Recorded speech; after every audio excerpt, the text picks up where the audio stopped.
But without further ado, yeah, I have your screen on mine using the Video Ninja. This is going to be a presentation, like I said, about adding value for holders, NFTOPIA 4 booth prep. As soon as the presentation's over, we're going to introduce what other creators are here. We're going to have a roundtable discussion. I'd like for you guys to give your input on the topics or any other topics. This is meant to help creators work together, learn from each other. If you're new, especially, you can learn from some of the more experienced. If you're experienced, maybe you'll learn some tips from others. Because this is all just Web3. It's a space that's changing all the time. And then, of course, Wax love collaborating. We grow together. So if you haven't been collaborating very much, maybe you can meet some folks here and make connections, get together after the stream. If this is a valuable thing for creators, we can totally do it more often. The metaverse is open full time. But we will be doing this once a month, like I said. So we'll have another school session next month, yada, yada. Well, whenever the time hits, though, in an hour and 45 minutes from now, we will move on to the AMA train. So, but if we're not done talking at that point, we'll see. We can always get together at another time. It's great. We love that it's helpful for others. So without further ado, we'll let Mr. Drawn Company take it over.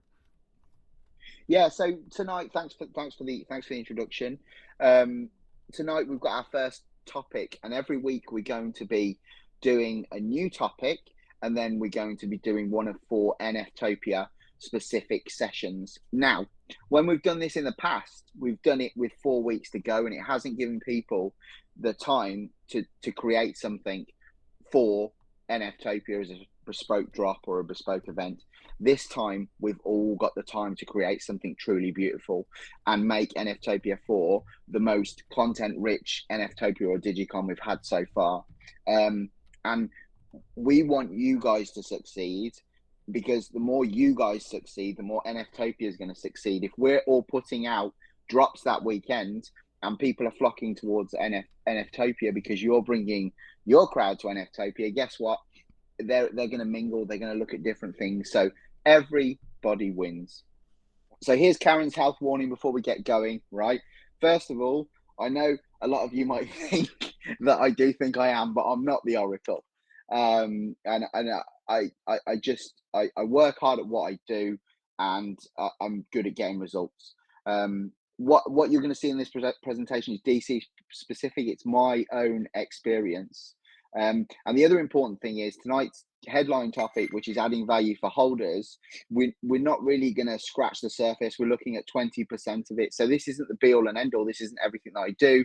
We're just taking little bits, because otherwise I'd be talking for 4 hours, and people would be either leaving or jumping off bridges, or just saying we don't want another spreadsheet, Matt. And more importantly, I think you have to put a bit of context with Drawn Company, right? For us, I'm not here to make money, right? Some of you probably don't know that. I'm here to build a brand, right? I'm here because I fucking enjoy it, and I just have a whale of a time doing it. And it's the first time in my life I found a true outlet to be creative. But anyway, let's move on to the presentation. So with what authority am I speaking to you today? So as you can see, this is my secondary sales over time. I never look at the big sales number. For me, it's about whether people are collecting and trading. We say that in Drawn Company: collect, trade, blend, right? So over the course of since the 7th, so I've been going for 3 years now. 2 years. I'm in year 3, right? So I've done 10k of secondary sales, which makes me smile, because people are making money out of the stuff that I'm putting out there.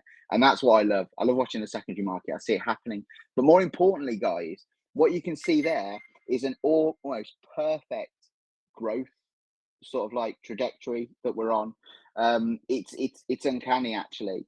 You rarely get to see that sort of thing. Obviously, we can see the effects of different markets happening, but I'm still on track this year to carry on that trend.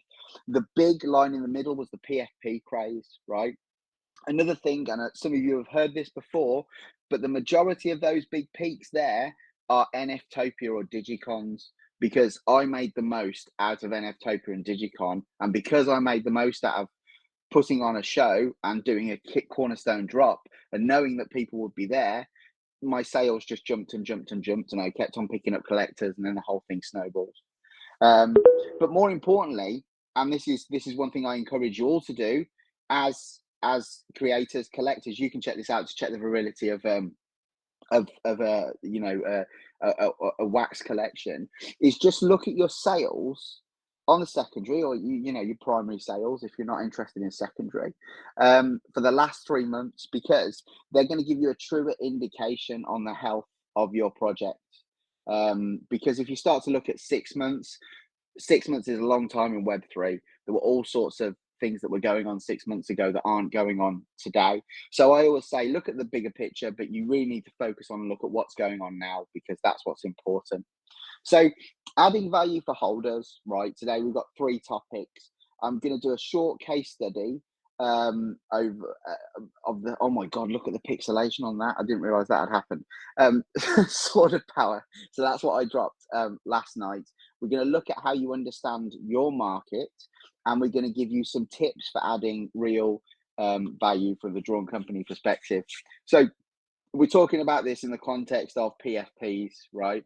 So to give you a bit of context, if you don't know what Drawn Company is, we're the office at the start of the metaverse, and we started doing sort of like smaller PFP drops in August of 2023. We had Karen Warrior Princess, that sold out, was a big success. So we went on in September to do Karen Bubblegum Serial Killer, which was an offshoot of Karen. And then we did Armored Creatures from the Garbage, which was an offshoot of Bubblegum Serial Killer. Now you can see that I've put some percentages there. So one of my sort of like one of my biggest achievements whilst I've been doing this whole thing is the fact that Karen PFPs, 53% of the population have been traded on secondary market.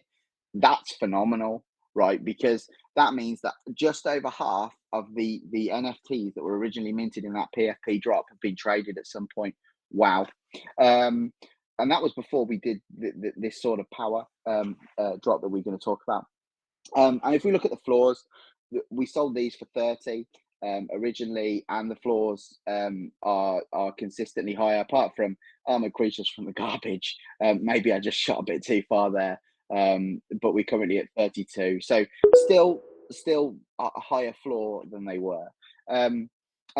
Most importantly, to add a bit of context in the sort of context of adding value, all of these PFP drops had a lot of holders rewards. We did a lot of supplementary PFPs. We went with them, and roles, and of course the dreaded S word, staking, because unfortunately people love staking, and that's why we do staking, because we like it, our collectors like it, and it's just fun.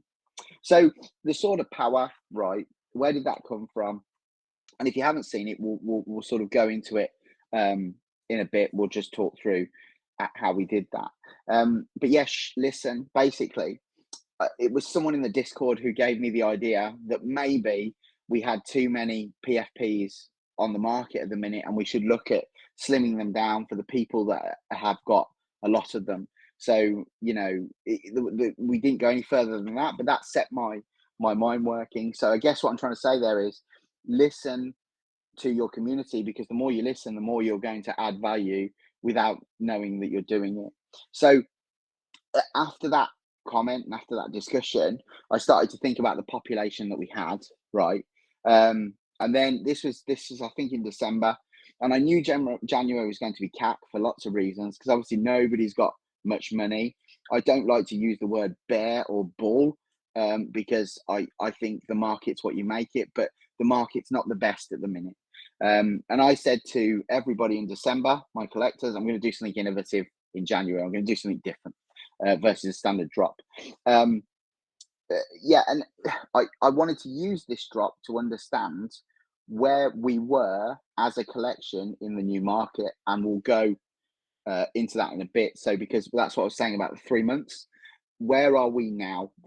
Who are we selling to? Who's collecting our stuff, and who's interested? And more importantly, can we onboard someone in these circumstances?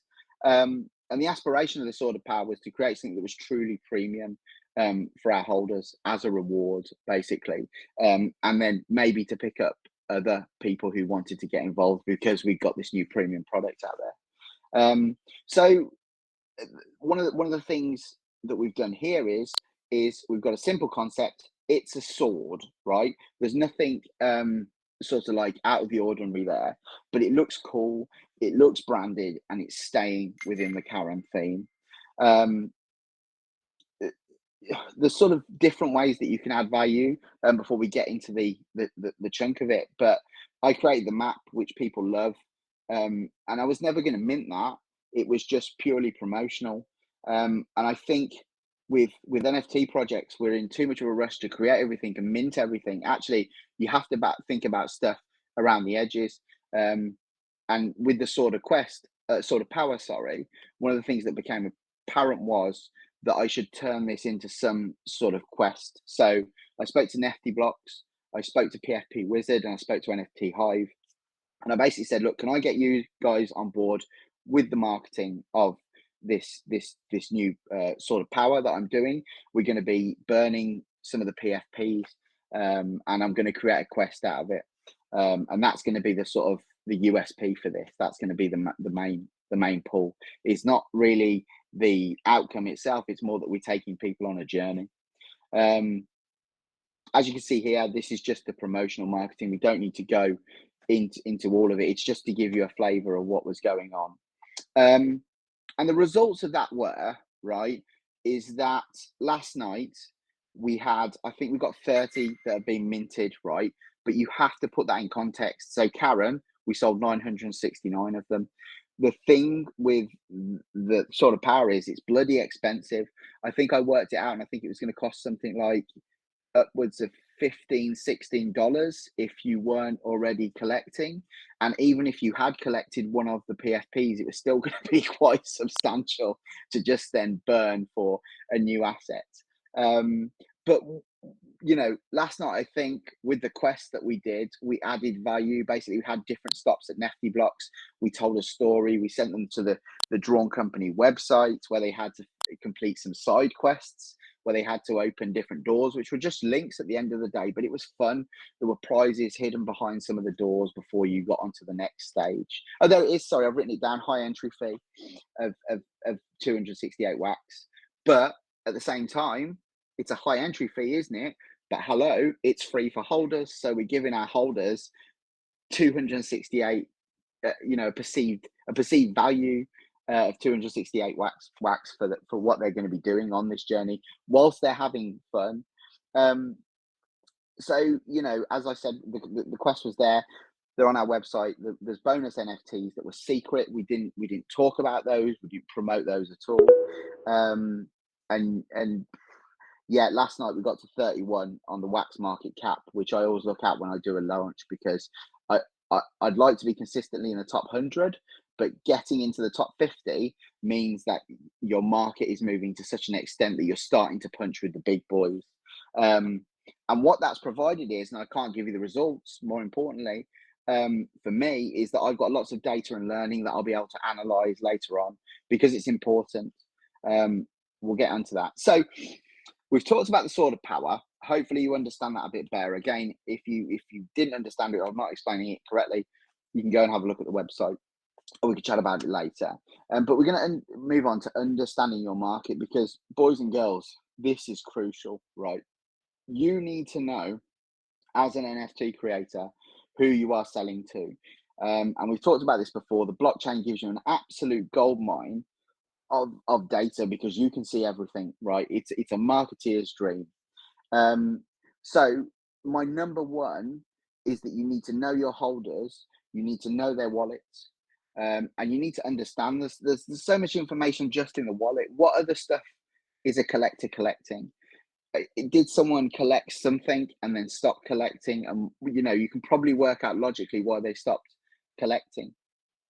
And a lot of you might not know this or might not have spotted this, but there is a massive churn that I've noticed, and it's about a 6-month period. So I get people come into Drawn Company for 6 months and then they get bored. It doesn't matter if the stuff that I'm doing is good, or we're continuing to do the same sort of stuff that we're doing.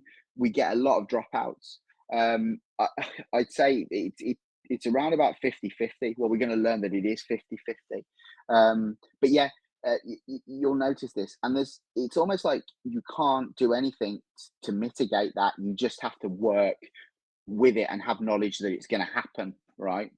And also, I say this to every single one of you. I know there's some projects who are more advanced than me, but this is 2024. You have to enter it and say to yourself, I know nothing. Because if you start presuming you know what's going to work, you're not going to have a good day. So last year, we tried to add value to our collectors by creating a management reward card system, which basically people could get if they collected 30 of our NFTs or had an inventory value of $15 plus, right? That meant that they then took a share of all the profits from the drop revenue.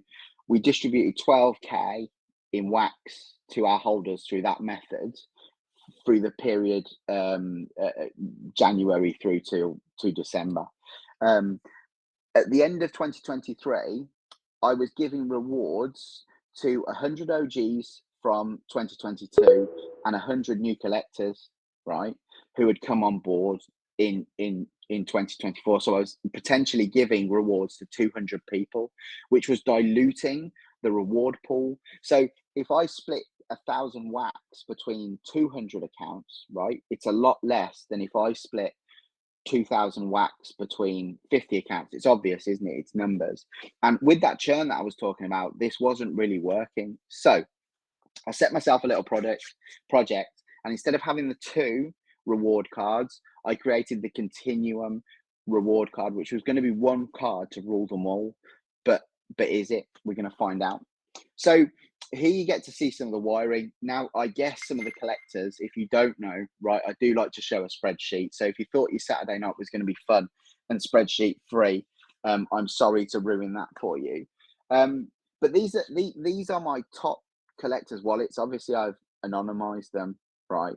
But this is the sort of way I break down my data to understand the market better. Now, in 2023, I was telling people that if they collected 30 of my NFTs and had an inventory of $15, right, they could have a reward card. Now, can anybody see a potential problem with that? That's about the top 30% of my holders right there. And if you look at I don't know if you can see my mouse, but we've got, basically starting down the bottom at the top, but what you call the high rollers, we've got 137 NFTs in that inventory, and they have a value of DC in their inventory of £229. Yeah. I do a bit more analysis, but we won't go into that. But that sort of scared me. I was like, oh my God, I can't go around this year telling people that they've got to collect 137 NFTs or have an inventory of $200, because that's just immoral. Yeah, if people want to collect that sort of stuff, they want to, but there should be no way to sort of like, me personally, I shouldn't be sort of like encouraging that. So yeah, it was an eye opener. So I'd done that analysis, and I'd realised that the format that I'd done last year was just not going to work. We had 100 accounts claim this in total. You saw the top 30 there. 20 accounts had a DC value of $250 plus, 30 between $100 to $249, and 48 were minus $100. Again, that's a problem, isn't it? Right? Because 50% of the 100 accounts that are on my reward program now are not collecting half as much as the top end. So you'll also notice as well, we've moved on. Basically what I found was that 25%, the top 25% were also holding like our highest rolls from last year. So PFP master, which meant they held a certain amount of each PFP, and those who are in our hyper premium club, which meant they had 15 of each of the PFPs. So it became apparent that I needed 2 tiers after I'd made that decision to go with 1 card. So to add value, I've implemented a gold card system so that I can reward the high rollers and the accounts that are not that are more engaged with the project, and still reward those you know, it still reward everybody, but you've got two different tiers there. So you're not diluting the rewards as much because you can be more targeted. Also, it's now non-transferable for integrity. Last year it was transferable, so you could just buy one off the secondary market, which was crazy at one point because someone could pick up an NFT for like $1 and then go and claim something ridiculous like $2 worth of wax. So yeah, it was good, but it was a flawed system. So here's my top tips for adding real value. Right, know your current data. That's important. That's fresh data that I showed you there, and I promise you guys, there is not another spreadsheet in this presentation. Know your current data. Have a look at what you've got now. Have a look at people that are purchasing your stuff now. You can go to Atomic Hub, you can see it all.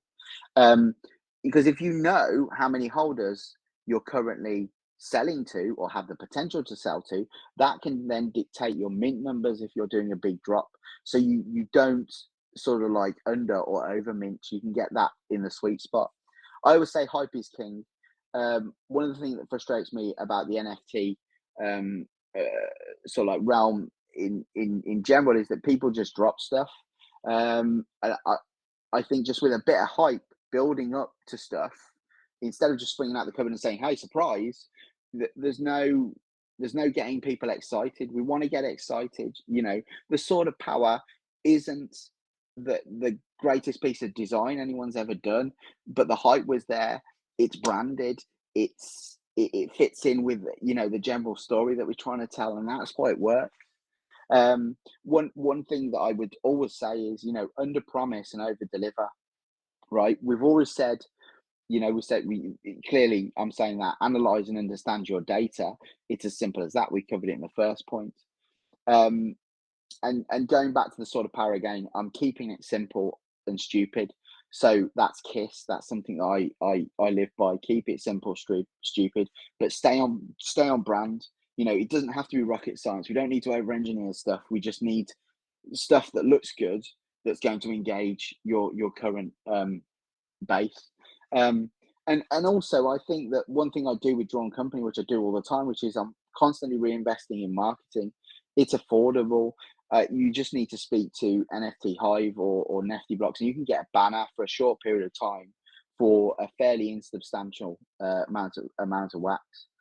So, you know, I've got my simplification and my wax backed NFT there. So we do what's called Q jumpers on the left, and have done, and we will continue to do these, which are basically, if you become a member of our reward program, then you're going to have access to these wax-backed NFTs. And then one of the problems I had with the PFPs was every time I was bringing out a PFP, we were creating a new role in the Discord. So we just asked everybody in the Discord, what would you like to do? Do you want me to continue giving out these roles? It's getting ridiculous though, because I create a PFP every month, and there doesn't seem to be any point in it. So we just created the PFP master role for 2023, which then came with the non-transferable NFT. So they've got that badge there. So one of the things that really sort of like I just don't, I never understand why it goes on. Oh, thanks, Liz. I've got some chips. Thank you. No, I'm just, yeah. Oh, thank you. Yeah, no, I've got it, bud. Sorry, I'm eating chips now. This is the original roadmap for Karen and PFPs, right? That's all I did, and I got the set out.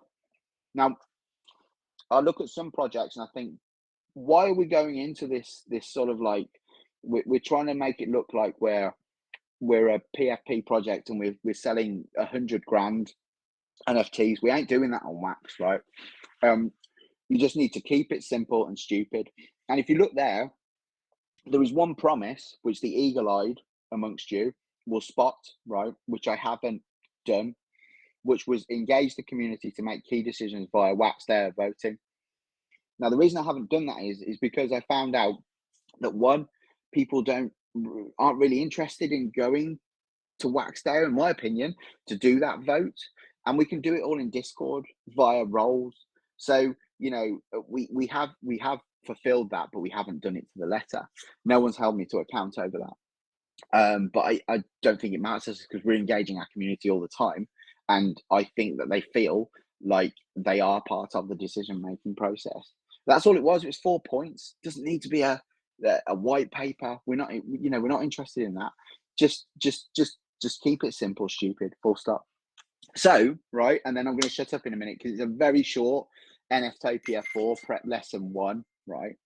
As I said at the start, we're normally doing NFTOPIA School for a month before NFTOPIA goes live, right?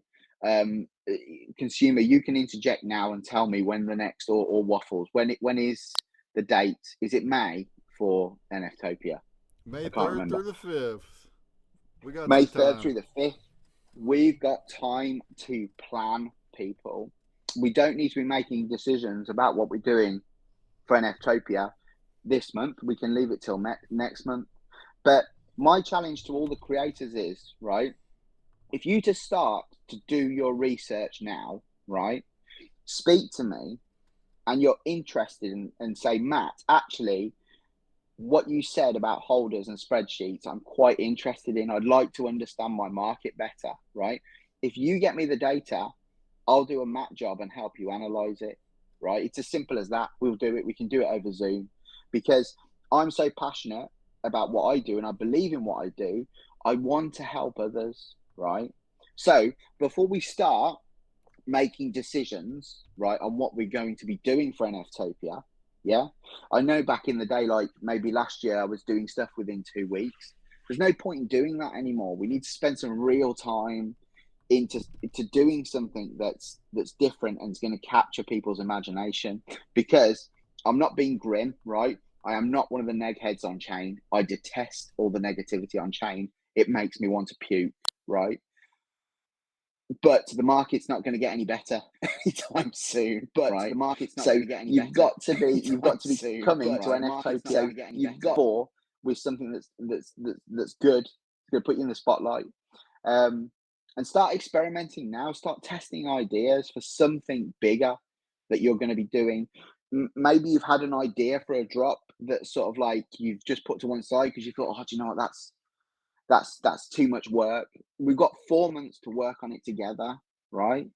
DC success, and I say this, I've told Waffles before, I reckon 90% of DC success can be attributed to some way into just working hard towards NFTOPIA and Digicon, right? It's as simple as that. You have an audience, a catchment audience, who probably hasn't heard of your stuff or has become disengaged with your project for whatever reason. You have a chance to talk about your project. If you don't want to talk about your project, that's fine. But it's a stage, basically. So what do you need to do ASAP to start making NFTOPIA 4 better, or to make the most out of the opportunity? What's selling now? I can't remember what I was trying to say there. But basically, what this first bullet is all about, the fact that actually at the last NFTOPIA, it was the August one, I planned to do Karen Burger, right? But I know where that's come from, what's selling now. So I'd got Karen Burger set up, it was all done, but then the PFP craze hit, right? And within 3 weeks, I'd come up with a Karen concept. So I ended up doing 2 AAA drops within 45 minutes of each other, both of which sold out, which was pretty surreal because it was daring to do 2 AAA drops, whatever. But I sold out 969 PFPs, and then we sold out Karen Burger, which was just phenomenal. But I wouldn't have done that without NFTOPIA, and that's no lie. I'm not over egging that. That just wouldn't have happened. It happened because I did that, and that's why once I put all the work to do a AAA with Karen Burger, I was quite comfortable to then say, do you know what, we'll have a go at PFPs because people seem to like them at the minute. We'll do that. We won't make many promises. We'll do the old drawn company thing of we'll promise the minimum and we'll over deliver, and it worked. And look at us now. So you can start now with an idea, right? You can announce the fact that you're coming to NFTOPIA now, right? All that you have to do is start putting a bit of exclusivity in it. So what I always say to people is there's no wrong time to do a tweet with a picture that you've done. It can be anything, but just with the NFTOPIA logo on. Yeah. Okay. We're not going to retweet. obscene stuff. We're not going to retweet everything, but if you're doing that, you're going to be getting the retweet from NFTOPIA 9 times out of 10, and you're going to be getting extra engagement. You know, it can be something as simple as, I'm planning on going to NFTOPIA 4. What do you guys think about that? Yeah, just do it. It's a 2-second job. Remember that mistakes are okay, right? And nobody notices around here.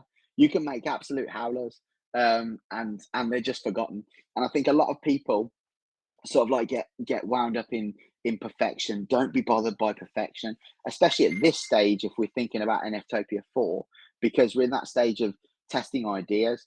I test ideas on Twitter all the time. I've always got a sort of like an idea of something that I want to do, but I'll start to put stuff out there. The most sort of like the most prominent one that I remember is I put up my first DC arcade machine, and that got so many likes and retweets just off that. It was sort of like, well, we've got it. People like this, so I'm going to do more of this. Simple as that. So there's sort of like 3 facets which you need to be thinking of. We're looking at promo NFTs, maybe. We're looking at drops, and we're looking at swag, because the NFTOPIA swag bag, especially if you're a small collection, is an absolute godsend, because it just means that you're getting your NFT sent to someone in a fashion that isn't just airdropping. They've signed something to say they would like to receive stuff. So, you know, that's a no-brainer. That's a no-brainer. I'm reading the word rodeo, trying to do things at once, and I can't do it. So, also, what we'd say is, right, this is not our first rodeo. I've told you that now. We know it's not consumers' first rodeo, and it's definitely not Waffle's first rodeo. We know what works, and we want to help you, right? Do not be shy. We can only make NFTOPIA better if people are coming to NFTOPIA with better content. And that is my, you know, like, that is my last message. We're not actually going to learn anything this week. It's sort of like a kick up the bottom, a polite kick up the bottom to everybody, to just say, come on, right? This is the one chance that we have. Can you imagine if everybody's coming to NFTOPIA, yeah, with a AAA drop? It's just going to be such a buzzing weekend. I don't think you should be worried about that. Sort of like one of the big creators told me, well, the first Digicon, he said, "Oh, I'm not sure about doing anything at Digicon because, you know, it's going to be really congested and stuff like that." And it was, but actually, there's so many people that attend, and there's so many eyes on it. You're just going to pick up, whether you're not picking up all of your collectorship, you're going to pick up new collectors. So as ever, I've shown some people, these will be stick to the back teeth, right? These are examples of where I've done what I'm abdicating, which is Karen Burger, right? I just created the logo. I'd called it the Startup Edition. I put NFTOPIA on it down there. I got the retweet, and the rest is history, right? Bang, we've got a brand, right? At the same time, it wouldn't have really mattered if I decided that I didn't want to do Karen Burger, because, again, people are going to forget about it. I wouldn't advise you doing that all the time, but, like, you know, have some sort of idea in mind and just start to steer it that way. Because the second I did that, and the reaction that I got off that was just, wow, this looks exciting. The one on the left, the one on the right, sorry, is DCX Anime, which was one of my sellout action figure drops, and that was just a logo. I mean, they're both just logos. there's no content there, but they got people excited. And the fact that we've got that connection to the event, it just makes it look more solid. And that's it, right? I'm going to shut up now because I've got my chips, and I've also got a beer. I've been good. I haven't had a beer yet. But yeah, it's been quite. I promised my wife that I wouldn't be doing any NFTs, and then I've ended up doing like what is a AAA drop, and we're doing an NFTOPIA school in January with big plans for the future. But yeah, I've really enjoyed putting this presentation together. What I would say is, we're going to have that discussion now, right? Please, someone tell me I'm wrong, or Matt, you're a twat, whatever. It doesn't matter, right? We'll have the discussion. We all know I'm a twat, but like let's have that serious discussion now. But if there's any creators who think they could come and do a little presentation for us, just so it's not the Drawn Company show every week, we'd love you to do that in this spot. I'm precious about holding on to the NFTOPIA bit, right? Until I get like taken off stage right with one of those hooks. But seriously, if anybody else would like to share, we like to do something that's sort of like targeted and focused, so we all learn something, and then we like to do something regarding the actual NFTOPIA event. So if you've got something that you'd like to come and speak about, let's do it. Let's get together. Can I stop sharing my screen? Yeah, sure. Fantastic, fantastic. Yeah, a lot of tips in there, especially regarding your sword of power. I thought it was pretty neat little thing. It didn't take much time to get in there, and it was more than just a click drop. And it did use, like you mentioned, hey, look at all these emojis. I love it. It did use up some of your. It gave some new utility to your old NFTs, or Yeah, rather, it burned them up to get something new. So you had to follow like these links, and you had to burn some old ones, and then like he said, you even had a couple pages where you had like secret doors, and you had to just keep clicking until you find the right one. And then I got a surprise 2 free NFTs on top by clicking all of them. So things like that. It's just creative, and I thought it was neat that it wasn't even you didn't even make money on it. I mean, I guess you mentioned like you could pay premium if you didn't have the things, but if yeah. you're a collector that had some older PFP drops and things, I just went in and did the thing, and I got free NFTs just for doing it. So really cool. Uh, and yeah, there's some other tips. I mean, we talked uh, giveaways and swag strategies are a big hot topic that I've talked to with others too. Maybe that can come up. We're gonna do an introduction. We're gonna pass the baton around to creators here. I'd like to get an introduction and like what are some things that you do to add value to your collection to get the discussion started. We have an hour and 10 minutes to go before AMA train time. But before I do that, I also want to mention that the NFTOPIA 4 booths are officially right now, first time announcing, are open. So let me look real quick at that. We have a small booth and a large booth. They're unlimited, so you have the full time between now and May to get one if you want. But it is early bird pricing right now until the end of March, which is still a couple months. So $20 for a small booth, $30 for a large booth, $5 off for the early bird price. What does the small booth give you? It gives you one of those booths that's inside the space if you walk inside, which has a clickable image.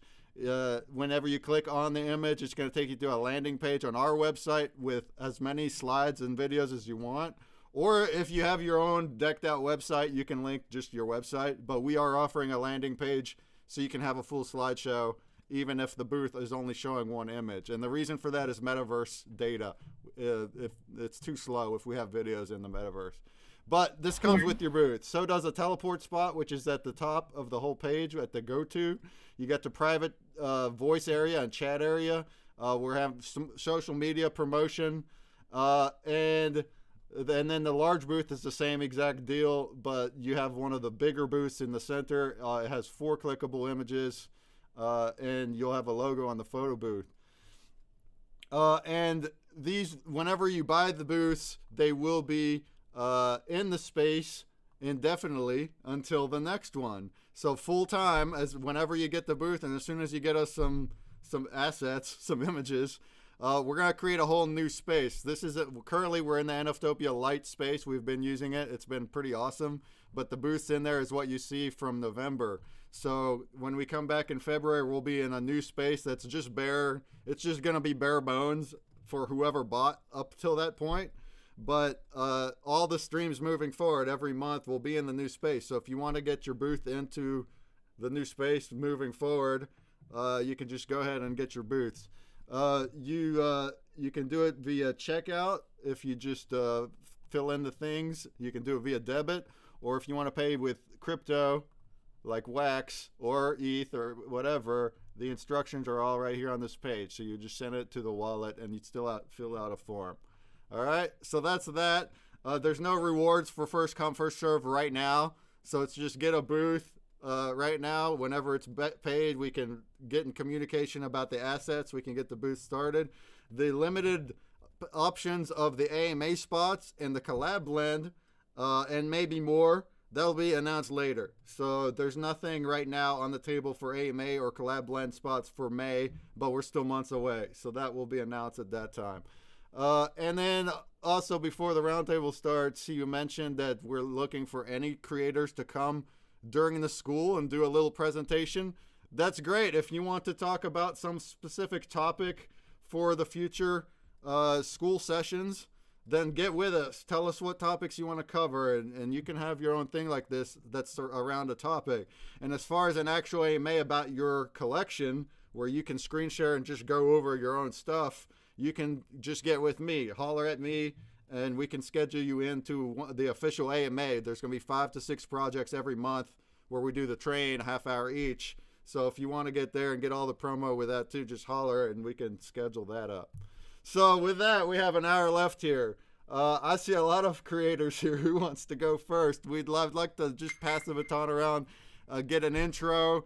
You don't have to screen share. This is going to be kind of quick. But just talk about your stuff. What do you do? What is your project? What's your collection? What's a value that you add? What are just thoughts about anything, and we can get the ball rolling.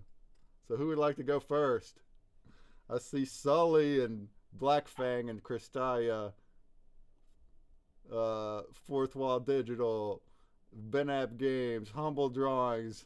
Lots of projects here. Might possibly. Very cool. Just turn on your mic. Turn on your mic and say hello. Lembus, Sully, welcome.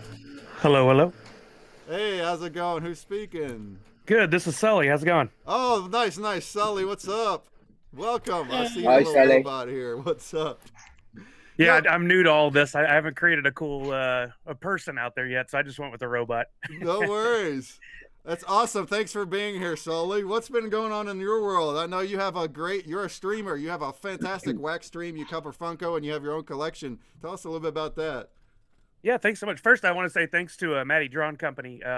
Amazing execution on the project this week. I had so much fun jumping in there and crafting my sword yesterday, and I'm already looking for some fun ways to integrate that into my project. So keep an eye out for that. Cool. And the data, the spread. I'm a spreadsheet guy, so thank you for sharing that with us. I have a lot to learn about my collection, and I'll be reaching out to you soon because I definitely want to take my projects to the next level. Having said that, what do I do? I started my streams 4 years ago when COVID started, and it started as gaming and chatting. And then Funko introduced this idea of, hey, we're getting into the Web3 game. We're going to be doing some NFTs, and you can earn pops. And been a longtime fan, collecting since 2011. I talked to my audience and said, hey, why don't we all learn together? So we started researching and reading well before they put their first drop out, which was the Turtles, TMNT. And we all realized we needed to learn together. So this whole time, since that started 2.5 years ago with the Funko NFTs, I've been doing educational streams, and more of my streaming time, which was up to 30, 40 hours a week, was spent focusing on learning about the Wax blockchain and NFTs and helping new people who come to the blockchain or for Funko could learn in a safe space. I'm with Maddie. I don't like the negativity. I am all about the positivity and helping each other and creating a safe space where people can come in and ask questions and not feel like they're going to get ridiculed, because that's far too much of what the internet is about these days. And we work really hard to keep it that way. If somebody comes in with some sort of negativity or hate, we give them one chance. And then if they can't seem to play along, goodbye forever. No takesies, backsies, no filling out a form to come back. They just don't belong in the space, you know? So spent a lot of time educating people, answering questions. And then by getting into that process of learning, I thought, I need to know more about it. And the only way I can do that is to be hands-on. So I started creating my own NFTs. Just celebrated 3 years of creating my own NFTs, I think, in the last month. And it started as just taking my Nerd Unite logo and turning it into other versions. And then eventually I was like, I need a mascot. I need something fun and creative and cute that kind of speaks to what we're all about in this community of pop culture and collecting and our love for movies and games and TV. And so, long story short, there was an ongoing joke about the fact I couldn't draw an owl.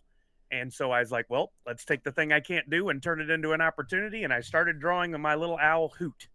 And Hoot has definitely evolved over the years. I kind of reformatted him in the last year. And every time Funko does a drop, I go live. There's Hoot in the Twitch chat from Zach Bonifer. Thank you, Zach. That's the original Hoot. He looks a lot better these days. I need a new emote.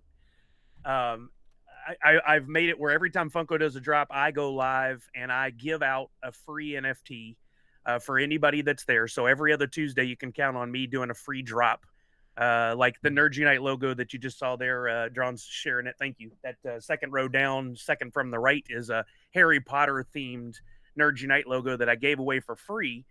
And people can just take that and flip it and sell it on the market, or they can hold on to it, or whatever they want to do. But then I give them an opportunity the next day to come back and use that free NFT to blend up and create things like you'll see Hoot as Dumbledore there, or as what I call Dumbaldore. You can come back and blend that free logo that you got for an opportunity to get something more exclusive, a little more creative, something fun. And I like the idea of staying within, there's a very defined template of what Hoot looks like these days, so that you feel like you're collecting from a true collection. Similar to how Funko keeps the format pretty similar with the big head and the little body, like that. But it also is another education level. How do you set up a wallet? How do you get the free NFT? How do you go to Nifty Blocks that next day and do a blend? What is a blend? What happens with the pieces in the blend? So on and so on and so on. So everything that I do is one to, I'm trying to make a little money off this. I'm not going to lie. It helps pay my bills. But first and foremost, it's about training and educating and making people feel comfortable in a space like Wax and the Wax blockchain, where they don't feel stupid.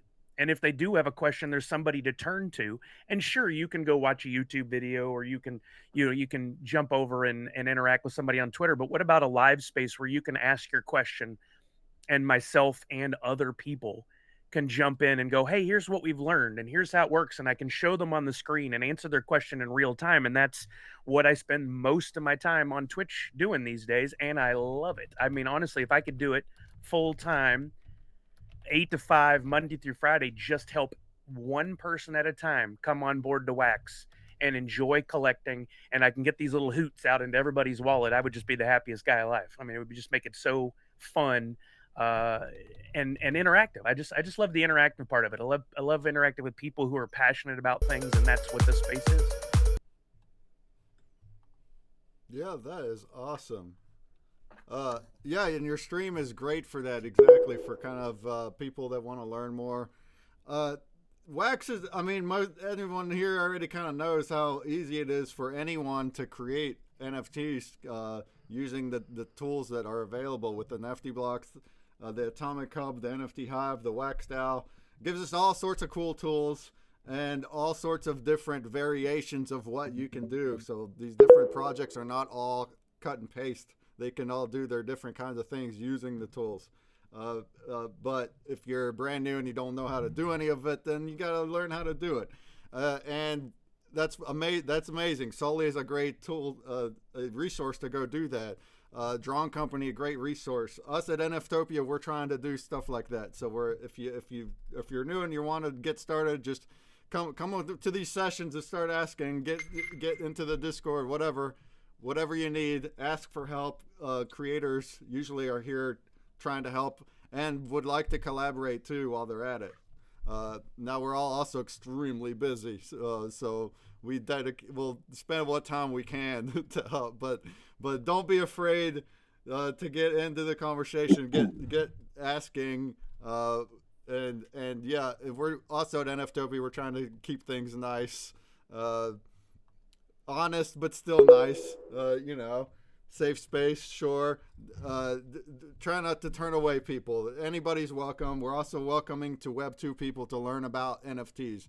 There's too much of the world has a stigma against it that they don't understand it. So we're here to help, especially in Wax, because we know Wax squashes the gripes that people usually have about it. Awesome. Do you want to add anything else? Any other creators, get onto the mic. Tell us about your project right quick. I'll say before anybody else comes up, this is Sully again. You Yep. guys are probably sick of my voice now. If there are any creators out there, I know a lot of people are fans that are in the chat right now watching, but if there are any creators out there that if you're trying to do anything or maybe struggling with like creating blends or any of that kind of stuff, I don't normally show that part of it on my stream, but I'd be happy to help anybody out. And the best way to get a hold of me, because I'm not a Discord guy, is just hit me up on Twitter and say, hey, Sully, I'm trying to do this thing. Can you help? And I'd be happy to help you. I really want to see more people be comfortable in the space creating and having fun with it. Yeah, I agree. Same That's here. amazing. Same here. I totally agree.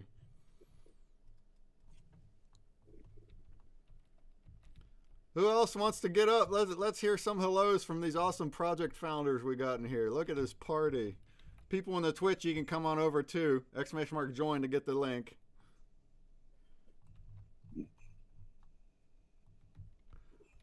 Waffles Kitty in the house.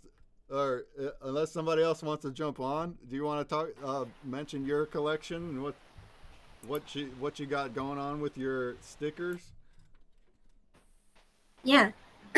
Well, I'm trying to actually. I'm at a strict deadline now. I'm trying to finish up a couple of stickers to try to make one every month, Waffles Kitty related. But I try to like come up with a lot of ideas on my notebook, and whenever I have off time, or I'm tuning into people's streams and stuff like that, I'll randomly get some ideas and I'll put it on my notepad.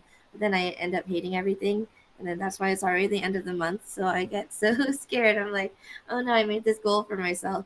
Um, so you can expect something new to be coming out from my project, Waffles Kitty, on Wax. Um, I just have to actually transfer it from my paper and pen onto digital art. So wish me luck. And that's something to look out for. Also, if you guys didn't see the main chat, I'm giving away some Waffles Kitty NFTs. If anyone posts a screenshot inside of this event, put your Wax wallet and tag the Waffles Kitty, the NFTOPIA Consumer Break, and Funny NFT Guy. So make sure you do that. Awesome. A couple of people saw that, but I didn't mention it yet. Yeah, and it's fun to take your time. Yeah, especially as an indie artist. Where you don't have this big, huge roadmap for a game or anything like that, and you're just playing around and making stuff for fun and trying to grow. Don't feel like you're rushed and you have to create deadlines and you gotta meet them. You're the creator here, and the community is part of the collection too. And as long as you're transparent with them, then it's all good. Yeah. And of And course, it's good to like kind of set up those like soft deadlines and hard deadlines to kind of not just motivate yourself, but have a bit of accountability for your community, because I felt like I was being stretched all kinds of ways, both in real life, and I know you've dealt with this a billion times too, but and everybody else here too, as a small creator, you're being pulled all different ways. Like Matt has his baby, and like, I have people bothering me all the time. I'm like people's like unpaid therapist, and I have to zone all those people out. I have to be like, hey, I gotta focus on myself too. yeah, and we're also all got jobs. Most of us all have jobs, like in lives. So you got to balance those things. I have a hard time doing that as well, but I also love my work and stuff. And then of course Waffles is NFTOPIA, so we have a whole stuff on top. So you got to manage the stuff. Don't feel too stressed out about things or meeting deadlines or things like that. And that's what makes me like so happy hosting NFTOPIA with you and Matt and Puzzle and all of our other volunteers and people who have stepped up to help bring this into fruition. And now we have a great environment so that we can promote other people just like us. Mm-hmm. Yeah, no. Can I just say that before you interject, Fatima? One of the things I noticed whilst working with Waffles Kitty, you are so good at deadlining yourself. Like you are very. Really? You're a very organized it's on and off. person. Sometimes You I'm are. good, You sometimes are. not. You are. Because when we were working together and I was helping you out a bit at the start, like just doing the what were we doing? We were sort of like setting up drops and stuff, weren't we, and blends and stuff. But you are just very good at deadlining. I very rarely meet someone who's like, no, we should have been doing this last week, Matt. really, we said we were going to do it last week. So I'd like to do it today now, and that's a good trait to have.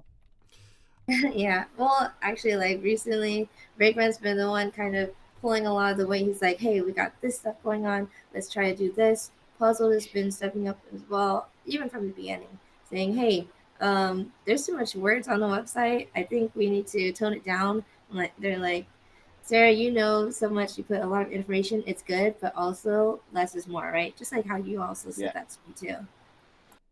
Yeah, but that's one of the things in my real life job.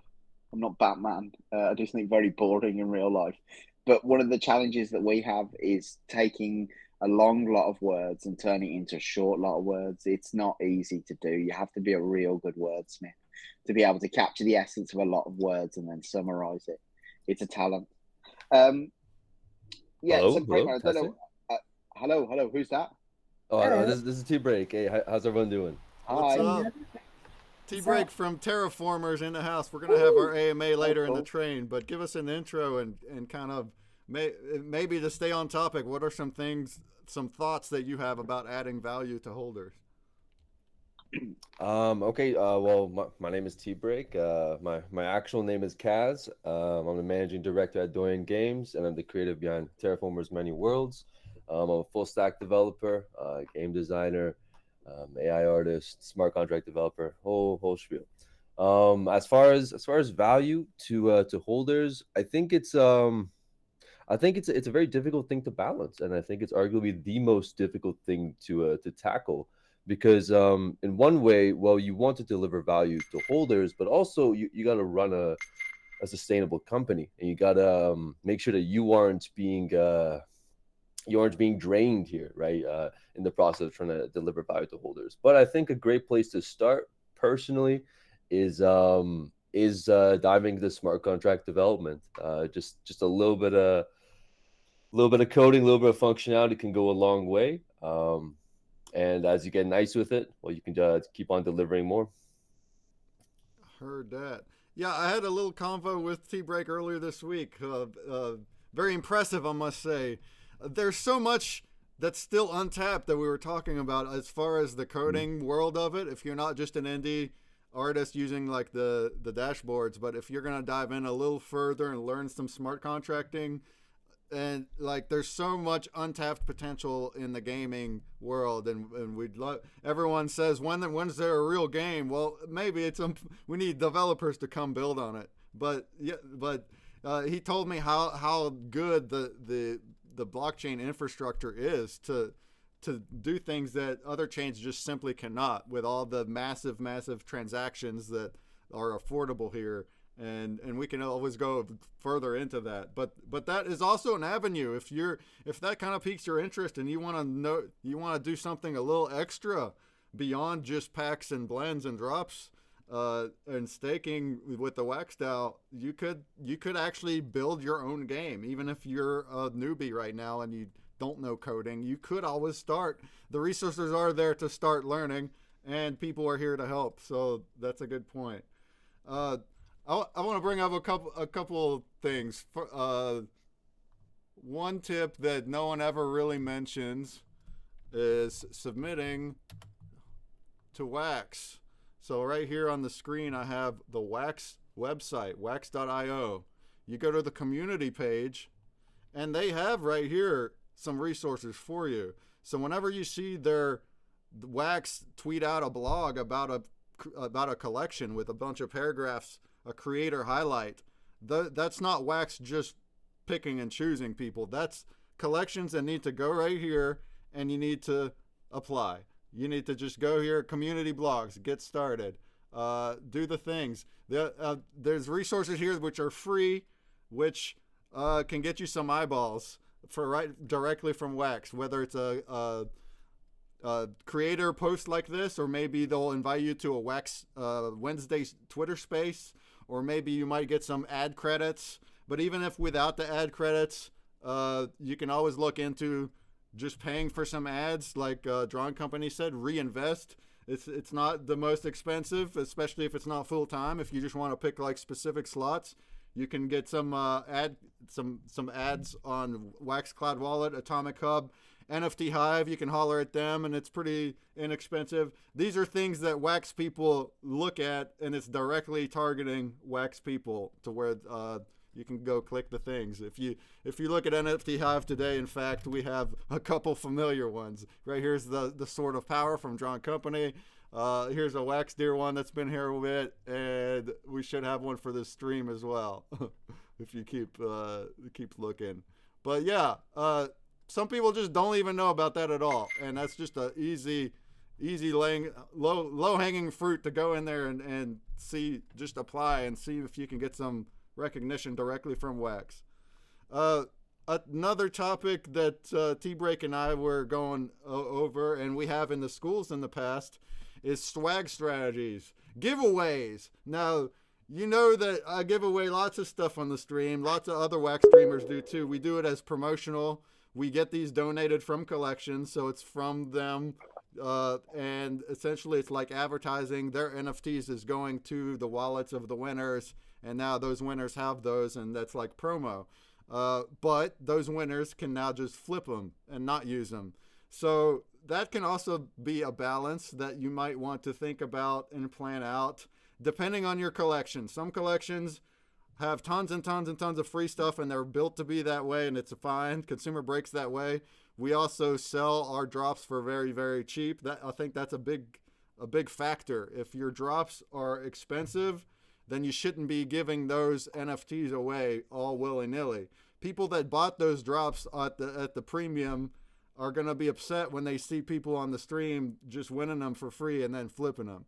But you can separate this stuff out. You can have your premium stuff for sale, and the giveaways are different ones, whether they're just inexpensive, like Consumer Break. We give away just promo packs and stuff. It's just part of the collection, which was built to give away things for Consumer Break. Or Drawn Company, he's got his premium drops. He's not giving those away, but he's got promo NFTs that he does give away. So it's all about like the balance.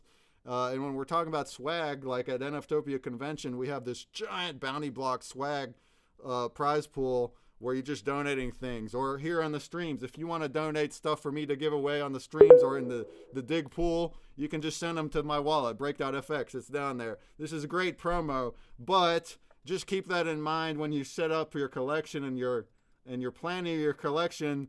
Don't undervalue your entire collection. Don't upset your community when you're giving away stuff that they paid good money for. Separate it out. You have promo free stuff. You have premium purchase stuff. Or maybe you just have purchase stuff that's super cheap, like Consumer Break, and then you might give those away. But these are good surface level tips that I think that we've covered in the past, and they're good things to keep in mind. Absolutely. Oh, sorry. No, sorry. No. Go ahead. You can go ahead. Yeah, there's a whole. If you go to the NFTOPIA page on YouTube, we've actually done a couple of videos on swag strategies, and like giveaways.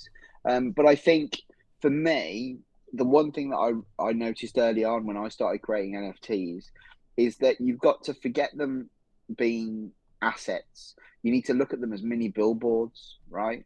So it's like Consumer says, it's exactly right. It doesn't matter if you're doing premium stuff and then you're doing mass market stuff, so long as you're not diluting the premium stuff, right? But if you look at everything and think, hang on, I've got a mobile billboard here that people might see, might be trading on secondary if I put enough out there. People are going to see what you do, and so long as what you're creating for your swag or your giveaways is close enough to what you're putting out.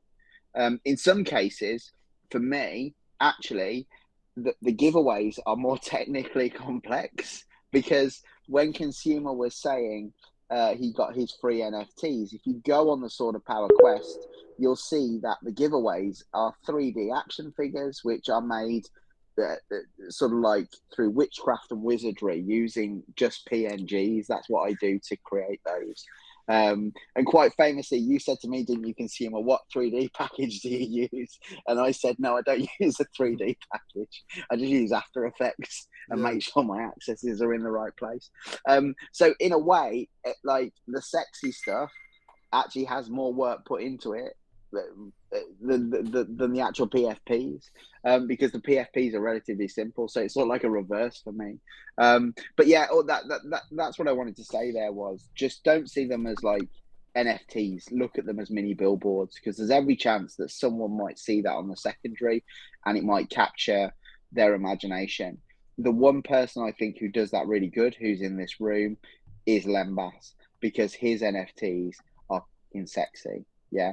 I've not seen artwork like that much in my life, but every time he produces something, I'm like, oh my God, that is beautiful. Anyway, you were saying, sorry, I interrupted.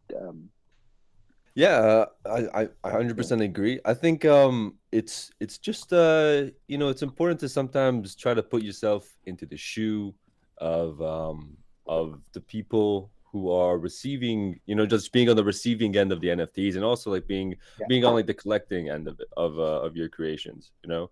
And just asking yourself, well, like, well, how would people feel if I made this NFT like free, you know? And just being mindful, just being respectful of people's like time and money, you know. I think just that alone will take you a long way. It's a pretty simple thing, but it is kind of like easy to forget because of like, I guess I don't know how easy it is to mint and stuff. Maybe it's you can forget the long-term impact, right? yeah. Of let's say like constantly doing giveaways and stuff like that. There is I think also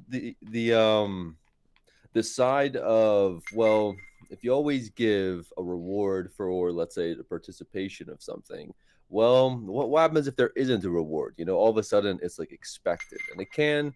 I was talking about this with Consumer Break or Breakman earlier when we were having a chat earlier this week about like, you know, like the pros and cons of like giveaways and stuff like that. And I think it is a fine line. It is something that like every project should try to figure out like a system for, right from like its very inception, you know, and dictating like, yeah, we're gonna have some stuff that's gonna be like a more premium product, and some stuff that's going to be dedicated for giveaways that isn't going to, you know, undermine the efforts of the premium product. I think that was like the final conclusion that we came to. yeah, and I think it's interesting with what you're saying there, because everything you're saying there, although we're talking about the subject of swag and giving away NFTs, by having that thought process, you are adding value, right? So it's not always immediately apparent, and it's not always like what I was talking about. It was quite superficial on the surface, but the very fact that we're here and we're all discussing this, we are adding value because we're learning, if you know what I mean. So it's interesting that what you're saying there goes back into what we were talking about early, is if you're considering things down to that level or at that level, you are adding value to your collection, because it's not the like the value of the asset there, but by considering what is the impact of me giving away this NFT, what happens if I suddenly take away a freebie that's expected. You need to be thinking on that level to be truly adding value. 100%, 100%. I think in an important I guess like pattern that I've personally noticed when you say like, well, what is the impact of like giving away this NFT? I find when an NFT is given away, there needs to be a clear, an easy way for people to understand, well, what is it exactly? You know, in the case of like an art project, well, it's art. You know, that's where your expectations are set at. But Yeah. in the case of like game projects and stuff, it can be very very daunting, right? All of a sudden you have this asset and you want to know what it does. It's like you gotta read a whole car manual just to figure out what button to click. Yeah. You know what I mean? Yeah. Yeah, and that again is it's a consideration. Sometimes you want that, and sometimes you don't. There's cases for both, isn't there? Like it's Yeah, it, yeah. Sometimes an asset is actually like the wrong asset to give away because it's way too yeah, confusing. It's like it's not the intro to your yeah, yeah, project. yeah, yeah, Yeah, it's a good point. Yeah, you don't want to give something that is deep into a game that's only able to be used deep into a game. You want to give away kind of more intro stuff for kind of the new people. That's the purpose doing the giveaways. If they're already deep into your Absolutely. game, doing all this stuff, already have a bunch of stuff, the little freebie now and then isn't as valuable to them as somebody new that it's more of like the hook for them. And transparency goes a long way. Honesty, integrity goes a long way. People want to see that from you. If you're willing to get onto a live and cam like we do, even better. You don't have to be on cam. Make sure that you're communicating. You have a Discord or whatever way you use to communicate with your fans. Do that communicating. Be in there. If you grow to a point where there's too much going on, then get some mods to help. But most of us are the actual founders in our Discords that are right there. Just open to anything, open to any questions, any suggestions. You're creating your collection with your community. They're going to give you feedback about things that you do or want to do. They're going to be suggesting things that they would like to come. You don't have to apply everything, but those are the things that you should be listening to. Those are your babies. Well, your project is your baby, but your fans, your own community, not all of Wax, but the people that are collecting your stuff or playing your game, those are the ones that are your customers, and you're going to be wanting to listen to them and show to them that you're a real person that's being honest, and that really goes a long way in this space. And just sorry, just to sort of like add to this, right? I don't want creators to walk away and think, oh my God, I have to like start really thinking about what I'm giving away for free, right? It's not the be all and end all if you make a mistake, right? You just have to acknowledge that mistake. I make a joke out of mistakes, right? We have this label that there's always chaos, so people expect something to go wrong now, a bit like a bad sitcom or a comedy sketch show. And in fact, going back to that sort of like what happens when it doesn't happen, I think people are a bit disappointed when something doesn't happen that's chaotic or funny or hilarious or breaking. But all I'd say is don't take this and get wrapped up and say, oh my God, I've really got to put consideration when I want to give something away, right? You don't need to do that. You can still go and make mistakes, because the environment is forgiving. If you make the mistake, you'll learn more from the mistake than you would have done had you have not done anything or acted, right? So don't get too wrapped up in it. Although we are talking about it on this level and we're saying it's important, it is important. But at the same time, what's important is that you're trying stuff and that you're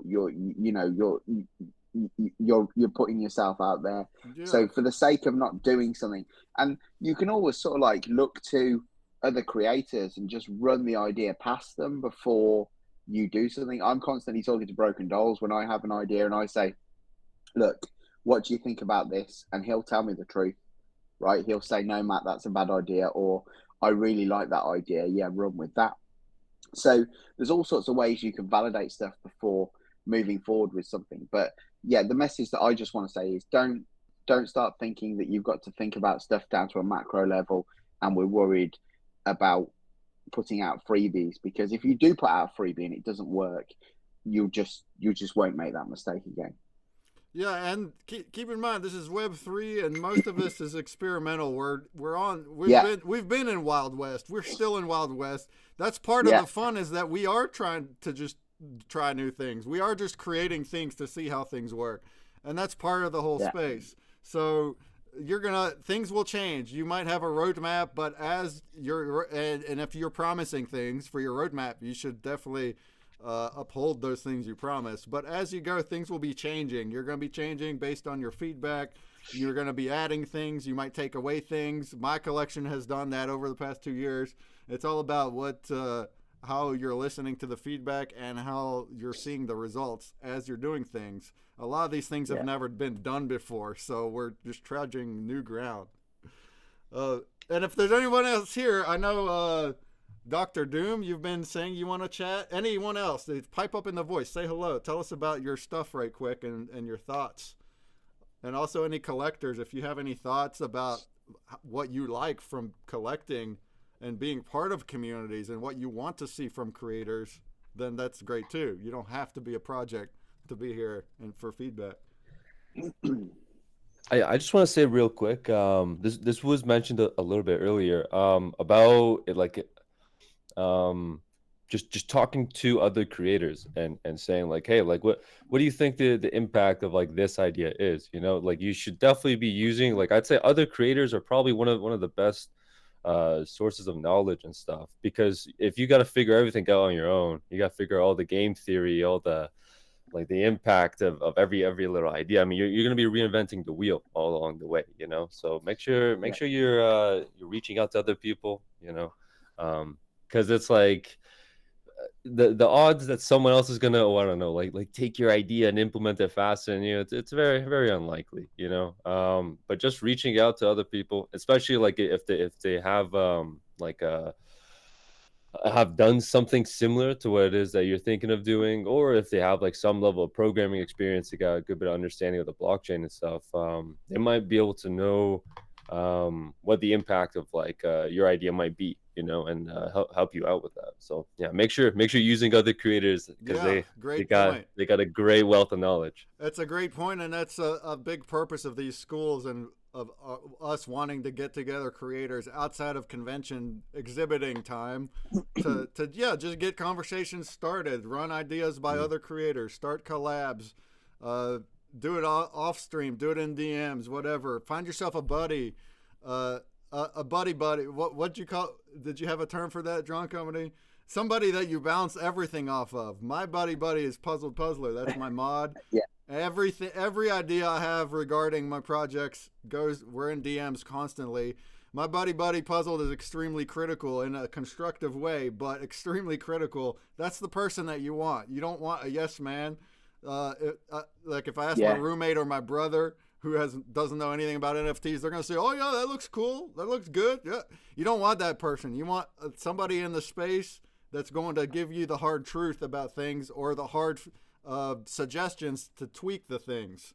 And that way you get that second perspective before it gets out to a community or anyone else. You have a trusted person that's going to help you. If you have somebody like that's great. If you can do that with a mod, great. If you want to run things by me or John Company or anyone, then great. We'll try to look into it when we can find the time. But doing it together with others is going to, especially as a new creator, is going to help you a lot more than trying to just do things on your own. And it's not just a matter of advertising things like, hey, shill my stuff. It's a matter of forging collabs, listening to others, getting feedback. All that kind of goes together. Yeah, and I think that, we can't hammer home enough, right, guys? Seriously, just message us. We don't care. There's no stupid questions. Like, as I say, I'm not the oracle, but if I don't know the answer to something, 9 times out of 10, I'll be able to point you in the right direction to someone who will know the answer to something. And like, a problem shared is a problem solved.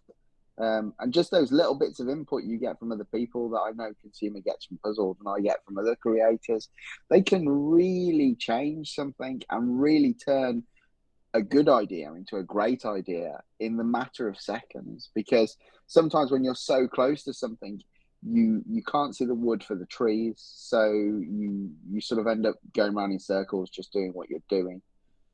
I find that when I'm doing stuff now, like with the sort of power drop that I just did, I probably wished I'd have consulted people earlier, because it would have changed and evolved into something even better than it was, because I was quite proud of it.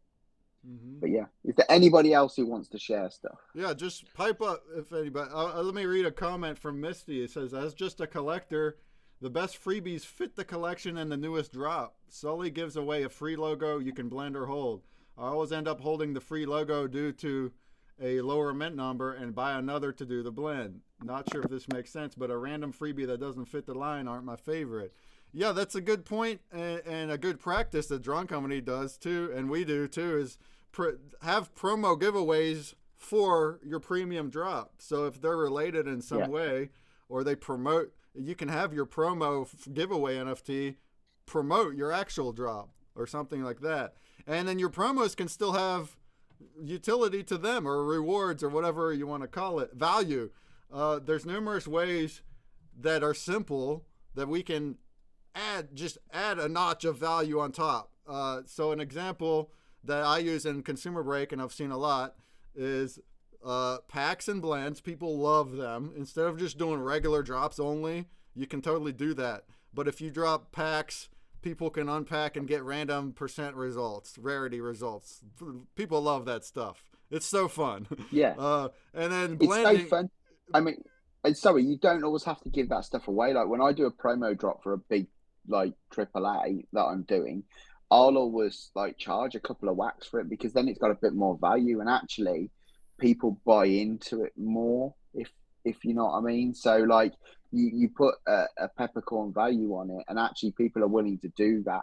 People are willing to even spend on the promo drop and then do what Mist is abdicating there, which is, you know, even in the promo drop with the promos, I find that people keep the low mint numbers and want to burn the higher mint numbers. So your secondary benefits from doing that sort of thing as well, because you've got that trading aspect of Yeah, it. for sure. Yeah, absolutely. Having a drop for the promos is also good. Make those much cheaper. We do that too. Yeah. And then utilize your blending. That's great. Yeah, having blending up into tiers is good stuff. You could even have the same rarities that are in your packs if you wanted. I've seen that a lot.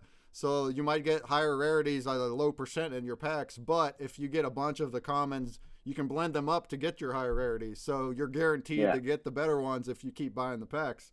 And then you can play around with your caps. So the higher ones have lower caps. You can keep them unlimited for a certain time and then lock afterward. That's something I use. There's a lot of different variations of things. And then some added actual value or quote unquote utility is that's simple enough is staking from Wax Now and giveaway entries, both of which obviously you don't have to do any of this, but it's just an idea. And something that I do and a lot of us do is we'll create a Wax Now farm that is simple to do with a dashboard, and we'll just put a portion of wax in there. We don't need our own tokens. If you got your own token, you're already ahead of the game. But if without your own token, you can just put a portion of drops into the reward pool for an X amount of time or whatever it is that you want.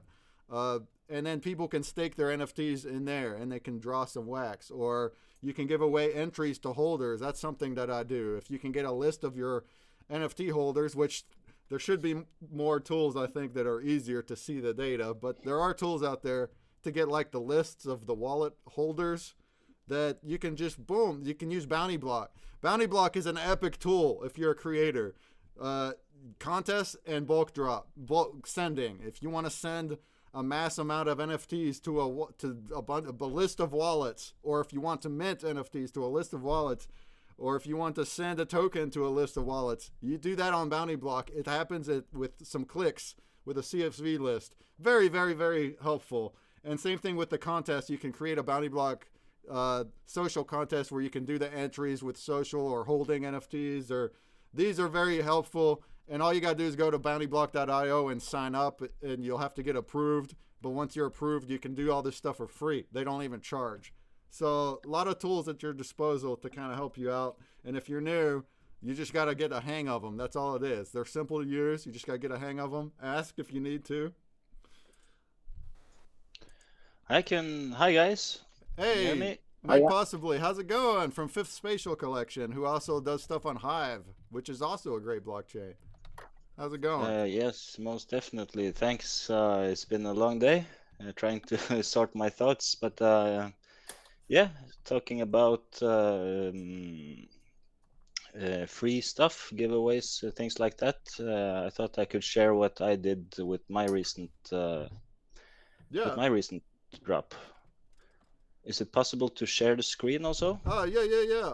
Let me quit sharing and go ahead and grab the wall if you can. Perfect. I think, yeah, perfect. Okay. Hopefully it'll stay with us.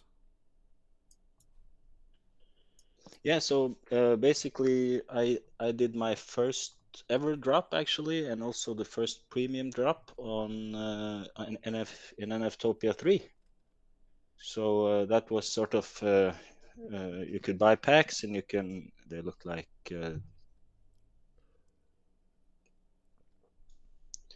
They look like this,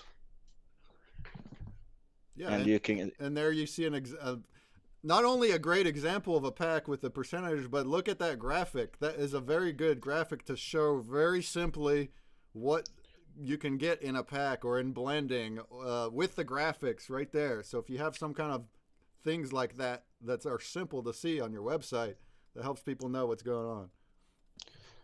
yeah, that was sort of the intention, and this was also the slides for the NFTOPIA stand. So that's the beginning of the story. Collectors, they would be guaranteed one of these blend crystals, blend tokens, and then I also gave away some stickers. Yeah, there's also physical cards. I gave away free stickers and that was also packs that could be opened. That was actually something I picked up and after inspiration from the last NFTOPIA school session.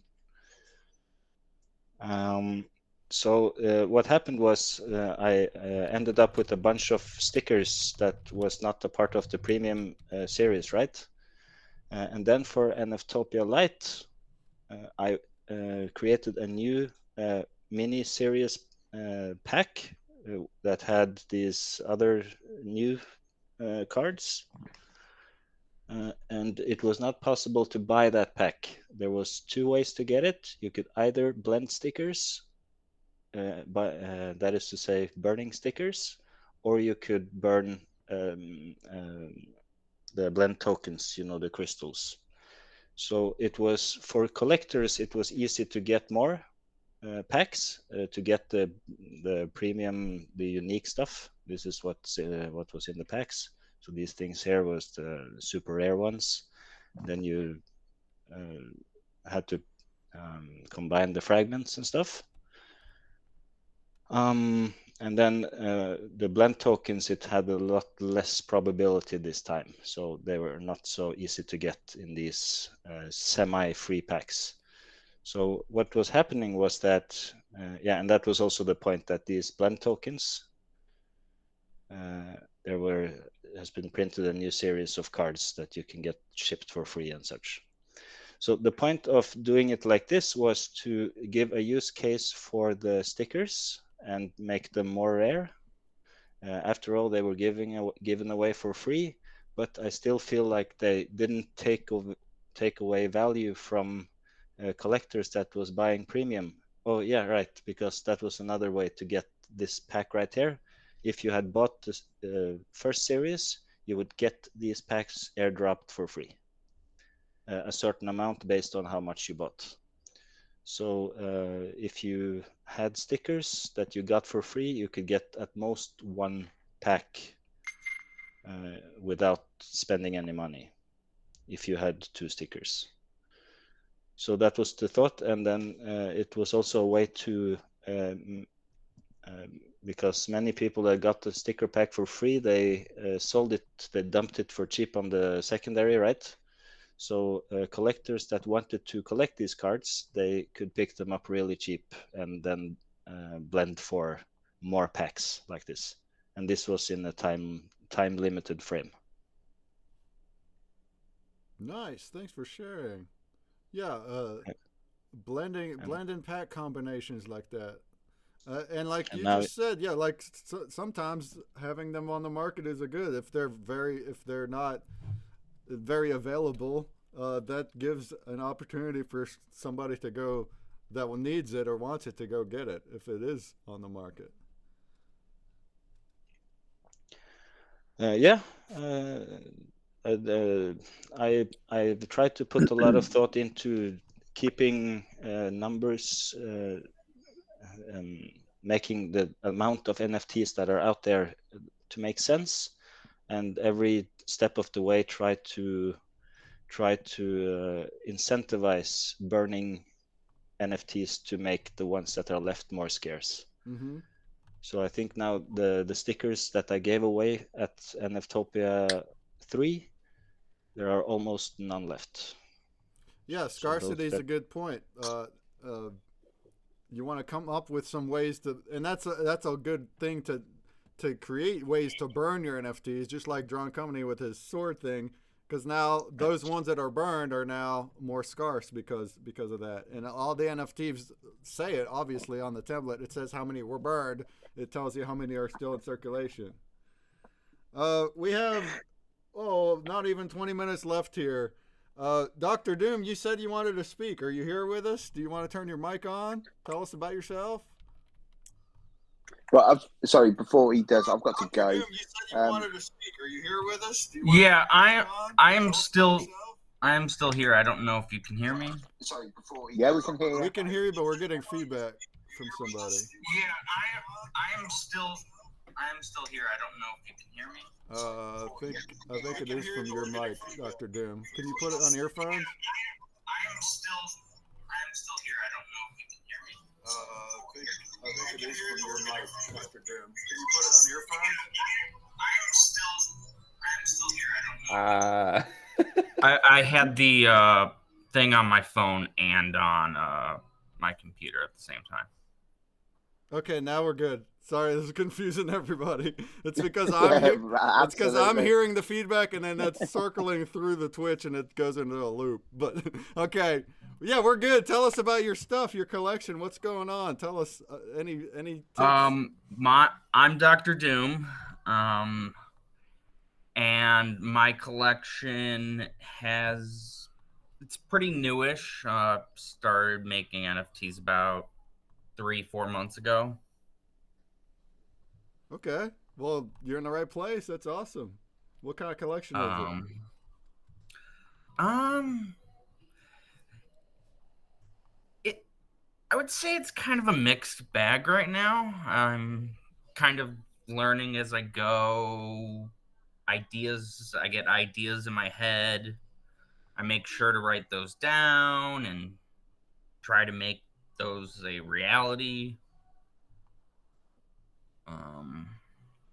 Great. Do you have a link do you have the collection already up? Do you have NFTs minted? Yes, I have I think the community or my collection link was in the chat. I can post it again if needed.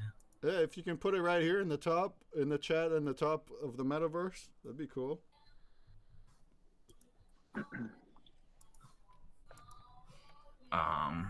I've got my own Telegram channel. I recently did my first free drop, which just required users to hold a NTT for avail.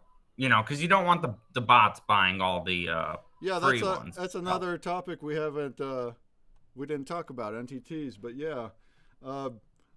But no, continue. A lot of it's just thoughts I have. I've done a couple pumpkins. I've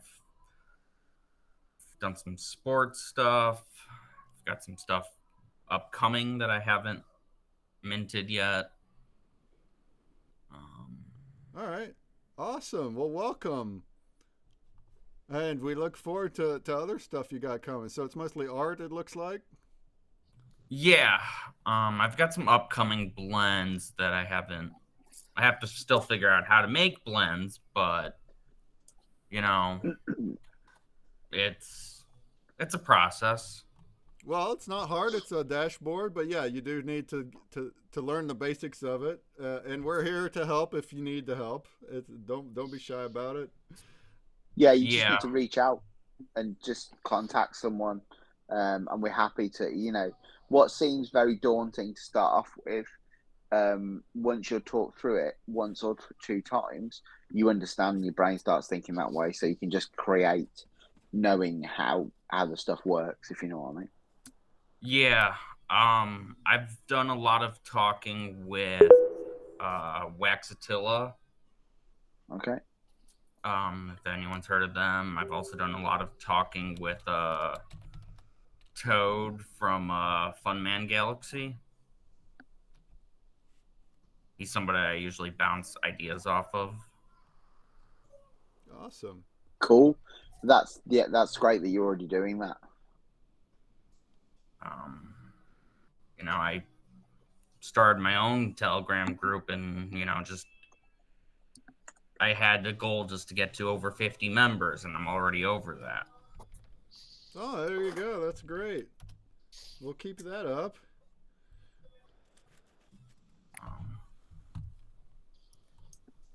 Hey, I've got other can I share my goals down the screen? line. Hope to have a Wax DAO soon. Okay. And Cool. Yeah, you can share too. Certainly get some badges from Atomic Hub. Hi. Can I speak about my project? Yeah, Wax Paka, how's it going? What's your project? Yeah. Let's let Wapaka go over Wax on Edge first. Yeah. Welcome. Yes, thanks. So Wax on Edge is a tool I built over the whole 2023 year. And basically, it's a DEX aggregator. So if you have a token which is exclusively on Taco or on Alcor, and you want to swap it, but you don't know which place to use, my tool will find the best route for you. And if you have a big size order, it can split your trade between several pools or several routes. And it also includes Alcor market. So if there are limit order waiting on Alcor market, it will fill those. And then I have also an market part which is basically the same as Alcor spot. But if someday Alcor market is done, is not working, you have this alternative interface. And there is the analytics too. So I always use the analytics when I see a big move on a pool to be able to spot which account did the buy or the sell. And you have a nice chart to be able to do your trading analysis too. Yeah, Wax on Edge is a great tool. I can't recommend it enough for everyone to use it. I mean, it's an aggregator. You get the best possible rates through the routing. So yeah, well done to Wapaka. Yeah, we're looking at Wax on Edge website. Yeah, that is great. Mm-hmm. Chucky says it's a great tool. Yeah, absolutely. I wanted to share a bit of an idea that I had for kind of like the future of Web3, especially for like Web3 games, right? Right now we've got, like, let's say you got your game launching, right? So you got like a NFT game, right? Just to get it going, right? You gotta do, like, well, most projects, they do a drop, right? They collect funds, they get paid for their hard work. But now you have users, well, that they paid for something, right? So again, this goes back to like the whole giveaway thing and how you can, like, you don't want to like undermine the efforts of, like, let's say like of like the drop that you sold stuff for. And then now there's the expectation here, right? Expectation to continue to build, right? And so this is where I see most projects they kind of fall short, because now all of a sudden, well, you got to manage a business, you have a high a burn rate, right, for most projects, and we've seen lots of projects had to wrap up shop because they couldn't continue to afford to build, especially throughout the bear. And so this can get very expensive, right? So part of what I envision for Web3 is being able to have like free Web3 games where it's you don't have to pay anything other than the blockchain resources, right? So there isn't particularly a drop, right? All you have is like the launch of the game, right? So you launch the game, users can get NFTs or FTs through the game. And then the game lives forever on chain, right? This is kind of like what I want to see happening on Wax more and more as time goes on.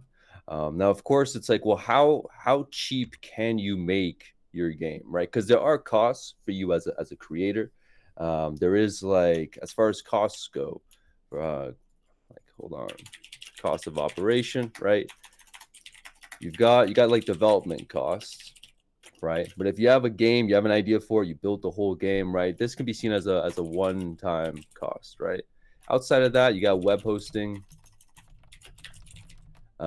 which if you do it at like Vercel, it's entirely free, right? So you can get your website hosted, your decentralized app, your DApp, entirely free.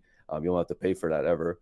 And then you got like domain, and then you got the RAM costs, right? So this is currently like a big area of concern for like lots of games, because they have to keep topping up the RAM in their collection so that users can keep minting NFTs. Now, I'll discuss this a bit more during like the Terraformers AMA, about like the asset standard that we're building, because with the one that we're building, so with our asset standard, right, users are able, or I guess creators are able to make users pay for the RAM, right? And so as far as like, if you're wondering, well, how much does it take to actually mint NFTs? It's like 100 wax equals 1,000 generative NFTs, right? So that's like $6, right? And if you burn those NFTs, well, you get all of your money back. And so the main idea here of like what it is that I'm trying to promote is I want to see the creation of Web3 games that are, they just get built and then they're just on the chain forever. And then people they come onto the chain, they try out your game, they play it for a little bit, they get a whole bunch of NFTs, and once they're done playing, well, they didn't actually really pay anything, right? They paid for the RAM for those NFTs, but they can burn it and get all their RAM back, and they're just using CPU. So if they've staked a good bit of wax, well, then they didn't actually really pay anything, and they get to experience your technology, they get to experience all that you've created. Once they're done, well, they can move on. And it's like, well, if we could make the Wax blockchain filled with all kinds of games for people to play, and it's like hosting it is like really, like, I mean, you could get like a XYZ domain for like $10. The web hosting is free. It just comes down to developing costs and getting that as low and affordable as possible for people, you know. That way we will see like every single collector can one day be a creator, you know. And they just have to, well, put together an idea for a game, and then that's that, you know. They launch it and it lives forever. Even if you, I don't know, if you fast forward like 100 years, you might not even be on this planet anymore, and your game will still exist. People will be able to interact with that smart contract, and it will just, you know, live forever. Yeah, that's great. Thanks for sharing this. And that's a good point to be had. It costs about 0.1 wax in RAM per NFT that you're minting. If you're doing a pack, then it's going to be multiplied by 1 or 2 times to do the unpack. And you do get your RAM back if they get burned. So if you have a whole bunch out there and stuff, if you're creating burn utility and blends, when people are burning them, you're getting that RAM back. And then lastly, he's going over his own asset standard like Atomic Hub, but another one, and he's got a whole bunch of tools in there to where you can create NFTs that have a lot more options inside the attributes and more stuff. It's very interesting. We can go over that more during your AMA session, but yeah, for sure. That's awesome. You're creating tools for creators. Maybe not all of it, or I guess most of it right now is like alpha, but as we move forward and use it more, maybe it'll become more used by others, and that's and be able to create new things that you've never been able to create before. That is all really good stuff. So thank you for sharing that. Anybody else before we switch gears to the AMA train? We're about to wrap up here. We'll do a grubfish, so exclamation mark play in your wallet to enter. But if anybody wants to pipe up still and give us an intro or any thoughts before we move on, now would be the time. And I see that Xander's in the house. but is he here I'm yet? I'm seeing a question by Mick Ver. Their question is, I like free games, but how do you add value to games without making money from from at least NFTs? Well, so let's take a look at a game like let's say like League of Legends or Valorant or like Path of Exile. There's the basis of those games is that it's enjoyable. You know, if the game wasn't good, if the game wasn't actually enjoyable, and it wasn't like something that was a good investment of time for people to interact with, well, then no one would have any reason to, you know, continue playing them, right? So if someone actually enjoys the thing that you've created, so the product is fundamentally good, well, then having the option to like buy skins and all kinds of other things becomes actually like a worthwhile investment for them, you know. And people like to buy skins, people like to, you know, buy like the bells and whistles, and they like to support the projects that they believe in, right? So having the game be free and then allowing users to, like, let's say, find the NFTs, like the cosmetic NFTs or the functional NFTs within the game, it sort of does in a way, it becomes like a pseudo airdrop or a pseudo giveaway, but with an important caveat, and that's that, well, people had to work to get those NFTs. They had to apply themselves, right? And in my experience, I find that when people like the best kind of holder is someone who had to work for that NFT. It's not about the money, it's about they had to put in the effort to get the NFT. And so now the odds that they'll hold on to it and they'll appreciate it is it goes through the roof. The odds that you've got like a good home for that NFT becomes very, very high. And so then now you have if you have a game, and it's a good game, well, now you have a vested interest by your players, then, well, there will be secondary marketplace volume. There will be, of course, with a crypto game, you got to keep in mind with smart contracts, you can add in a fee wherever you want, wherever you deem it fit to put in a fee, and wherever it's reasonable. And so there are lots of ways to make a consistent income, but you just have to, you got to figure out how to make it a good game. You got to make sure that people are enjoying themselves, and then you got to get your costs of operation as low as possible. And theoretically, you could get it to as low as $10 a year for just paying for the domain, right? Once you get past the development cost and deploying the smart contracts, then it could be that low, and it would be a truly passive source of income for creators. Fantastic. Thanks for answering that. That's great. That's great. Misty had a question about the break bucks. Oh, they accumulate. When you earn them, you're good for all future streams to dig. You don't have to dig here on the stream. And I'm also going to tip everybody right now 5 break bucks. Everybody that's watching in the Twitch right now, you just got 5 bonus. Well done. If you have up to 25, you can dig and get a random NFT. All right, we're gonna do a grub before we switch over. But if anyone here still wants to get on voice while we do this before we move on to AMA train time, then great. Thank you all for joining NFTOPIA School Session 1 of 2024. We've been here for 2 hours. So I think we covered decent ground here. We do have more videos on our NFTOPIA YouTube that has a lot more that we did last year. So if you haven't been around and you're newer, maybe you want to just watch back some of those and get a lot of varying tidbits. But otherwise, we'll be here monthly, February, March, April at the end. Right here on the right and on the wall, you see the dates, and you need to fill out the attendance form. So if you're in the metaverse, just click that big banner right on the wall. If you're in the Twitch, you can use !attend to get the form. And you just want to fill out the form. You'll be counted as attended then. If you're counted as attended on all 4 of these dates, and you have a project, you have to have some kind of booth project, then we will draw 20 of those entries at the end for a free booth. So 20 booths will be free to project owners that attended all 4 of them, all 4 of the school sessions. If we don't get up to 20, then you all will get one. So that's a little reward for coming over here. You don't have to be here the entire time or anything, but you have to be here at least for that. We're right on the half hour, so we need to move on to the AMA with Xander here, streaming art. But let's run this grubfish right quick, and then we'll do that, all right? So thank you all for joining and being a part of it. And I'll announce the prizes here when we start. 58 people in the grub. That's what I'm talking about. Here we go. Boom. And we're on Twitch at Consumer Break. That is the Twitch channel we're on.